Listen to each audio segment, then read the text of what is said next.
अस्सलाम वालेकुम रहमतुल्लाह। अल करीम किचन में आप सबको खुशामदीद। एक बार फिर एक नई वीडियो लेकर आपकी खिदमत में हाजिर हूँ। आज मैं प्याज का सलाद बनाने जा रहा हूँ।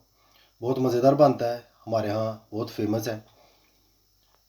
अमूमन दालों के साथ, भिंडी गोश्त, करेले गोश्त के साथ इस्तेमाल होता है। गर्मियों में हमारे यहाँ काफ़ी इस्तेमाल किया जाता है। किस तरह बनाया जाता है और क्या क्या चीज़ें इसमें इस्तेमाल होती हैं आप स्क्रीन में देख सकते हैं। कुछ चीज़ें स्क्रीन के सामने पड़ी हुई हैं। आपने करना क्या है, 2 अदद मिर्चें, साबुत मिर्चें, 2 अदद दरमियाने से दर्जे के प्याज, सुर्ख प्याज लेना है। अगर सुर्ख प्याज अवेलेबल नहीं है तो आप सफ़ेद भी ले सकते हैं। 3 अदद मिर्चें सब्ज़ लेकर इस तरीके से आपने क्रश कर लेनी है। जितनी ज़्यादा बारीक हो सकें आप कर लें। नींबू जो है वो मैं हस्बे ज़रूरत इस्तेमाल करूँगा। फ़िलहाल मैंने 2 रखे हुए हैं। 2 अदद दरमियाने से दर्जे के टमाटर मैंने काट कर इस तरीके से बारीक कर लिए हैं। काफ़ी बारीक कर लिए मैंने, आप देख सकते हैं। हाफ़ टी स्पून दादड़ सुर्ख मिर्च यानी कि कुटी हुई सुर्ख मिर्च मैंने ली है। और तकरीबन 2 टेबल स्पून मैंने सैलरी ली है। सब्ज़ पत्ता होता है सैलरी का, धनिया की तरह गई, आप जानते होंगे, ये लिया। अब इसको किस तरह बनाना है, मज़ीद किस तरीके से तैयार करना है, वो मैं आपको बताता हूँ। गौर से देखिएगा। आपने करना क्या है, एक बाउल लेना है इस तरीके से, और उसमें जो प्याज काटा हुआ है या जो आप काटेंगे प्याज वो उसमें ऐड कर देना है। यहाँ पर मैं आपको दिखाना चाहता हूँ कि प्याज बिल्कुल ऐसे मैंने काटा हुआ है जैसे कागज़ होता है, बिल्कुल बारीक। आप देख सकते हैं कि किस तरह वो चिमट रहा है मेरे हाथों में। प्याज को आपने लेकर एक बाउल में डाल लेना है।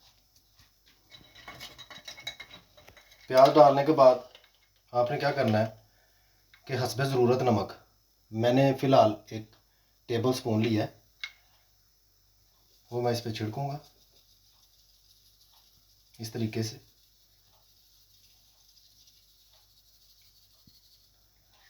सिर्फ हाफ़ टेबल स्पून मैंने यूज़ किया है क्योंकि हस्बे ज़रूरत है। आप देख सकते हैं कितना यूज़ करना है। इस तरीके से आपने अच्छे तरीके से इसको मिक्स करना है, खूब हाथों से मलना है ताकि प्याज जो है अच्छी तरह से नरम हो जाए और इसकी तमाम जो तारें हैं वो अलहदा हो जाए। आपको नज़र आ रहा होगा खूब कि प्याज किस कंडीशन में जा रहा है। यूँ ही आप नमक लगाएंगे, थोड़ा सा इसको मलेंगे, प्याज जो है अपना पानी भी छोड़ना शुरू कर देगा इस तरीके से। अब मैंने प्याज को मल लिया आपके सामने। अभी इसको ज़्यादा मैं नहीं मलूँगा, इसको कुछ देर के लिए मैं छोड़ूंगा, तकरीबन 10 मिनट के लिए इसको मैं छोड़ूंगा ताकि ये अपना पानी अच्छे तरीके से छोड़ ले। उसके बाद मैं इसमें खुला पानी डालूँगा और 2 दफ़ा इसको मैं साफ़ करूँगा प्याज को, ताकि नमक जो है वो अच्छे तरीके से सारा बाहर निकल जाए। 10 मिनट तक मैं वेट करता हूँ, मेरे साथ ही रहिए। माशाल्लाह 10 मिनट रखने के बाद मैंने प्याज को 2 दफ़ा धो लिया। आप देख सकते हैं प्याज की क्या कंडीशन है, बहुत नरम हो चुका है।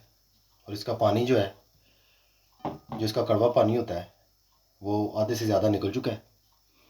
नमक लगाकर धोने का मकसद ये है कि इसमें से इसका कड़वा पानी निकल जाए। बाज़ लोग इसके कड़वे पानी की वजह से यूज़ नहीं करते कोई भी, इस तरह वो भी आराम से खा लेंगे। बड़ा यूज़फुल तरीका है, आप ट्राई ज़रूर कीजिएगा। अब मैं इसमें सबसे पहले दादड़ मिर्ची जो मैंने रखी हुई थी, जैसा कि आप देख सकते हैं, हाफ़ टी स्पून, ज़्यादा नहीं लेनी क्योंकि सब्ज़ मिर्च भी हमने डालनी है। ये सिर्फ इसकी डेकोर के लिए है। इस तरीके से आप इसको हिला लें थोड़ा सा। साथ ही सब्ज़ मिर्च जो 3 अदद मैंने क्रश की हुई हैं वो इस तरीके से मैं बीच में डाल दूँ।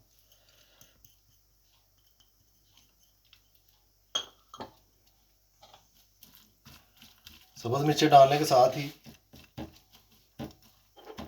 मैं सैलरी पत्ता जो है वो भी इसमें मिक्स करूँगा, जो मैंने काटा हुआ था। बड़ा अच्छा टेस्ट आता है इसका। अगर सैलरी पत्ता अवेलेबल नहीं है आप धनिया भी यूज़ कर सकते हैं, कोई प्रॉब्लम नहीं है। लेकिन कोशिश यही करें कि सैलरी पत्ता जो है वो ही यूज़ किया जाए, इसकी एक अपनी खुशबू है, एक अपना मज़ा है।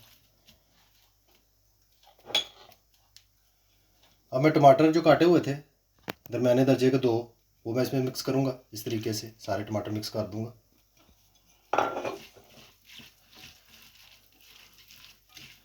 आप देख सकते हैं क्या कंडीशन बन रही है, क्या शक्ल बन रही है सलाद की, माशाल्लाह। इसमें ज़्यादा काम जो है वो थोड़ा सा प्याज को बारीक काटना और नमक से उसको अच्छी तरह धो लेना। प्याज मैंने काट लिया, सारी चीज़ें बीच में डाल ली। अब मैं इसको डिश आउट करूँगा। 2 सब्ज़ मिर्चें जो मैंने रखी थी साबुत, वो मैं डेकोर के लिए इनके ऊपर से जाऊँगा, और लेमन वगैरह जो मैंने रखे थे वो भी मैं सजाऊँगा। मेरे साथ ही रहिए और देखिए कि किस तरह मैं डिश आउट करता हूँ। माशाल्लाह अल्हम्दुलिल्लाह, सलाद हमारा तैयार हो चुका है, जैसा कि आप देख सकते हैं। एक नींबू मैंने इस तरीके से काट कर उसको अलहदा नहीं किया, जुड़ा हुआ है सारा, सिर्फ उसके पीसेस जो हैं वो आपको अलहदा नज़र आ रहे होंगे। सेंटर में रख लिया है डेकोर के लिए, और सलाद मैंने जो बनाया था प्याज का वो नीचे डाल लिया मैंने, और साथ में दूसरा एक नींबू था उसके मैंने स्लाइसिस काट के इस तरीके से सजाए हैं। अगर आपके घर पे मेहमान आ जाए आप इस तरह कीजिए, बहुत अच्छा लगता है। इस तरह छोटे छोटे काम जो होते हैं सवार के करने से इंसान की इज़्ज़त में भी इजाफा होता है। आप ऐसे ज़रूर कीजिएगा। 2 मिर्चें जो है मैंने इस तरह से काट के स्लाइसिस में बीच में सजा दी हैं ताकि एक फूल सा बन जाए, खूबसूरत लगे। उम्मीद करता हूँ आपको मेरी ये काविश ज़रूर पसंद आएगी, और आप ट्राई भी ज़रूर कीजिएगा। वीडियो को शेयर और लाइक कीजिएगा, सब्सक्राइब भी कीजिएगा। मुझे अपनी ख़ास दुआ में याद रखिएगा, और बेल आइकन बटन जो है उसको याद से दबा दीजिएगा। इस तरह मेरी हर कोशिश जो है आप तक पहुंच जाएगी। मुझे अपनी ख़ास दुआ में ज़रूर याद रखिएगा। अल्लाह हाफ़िज़।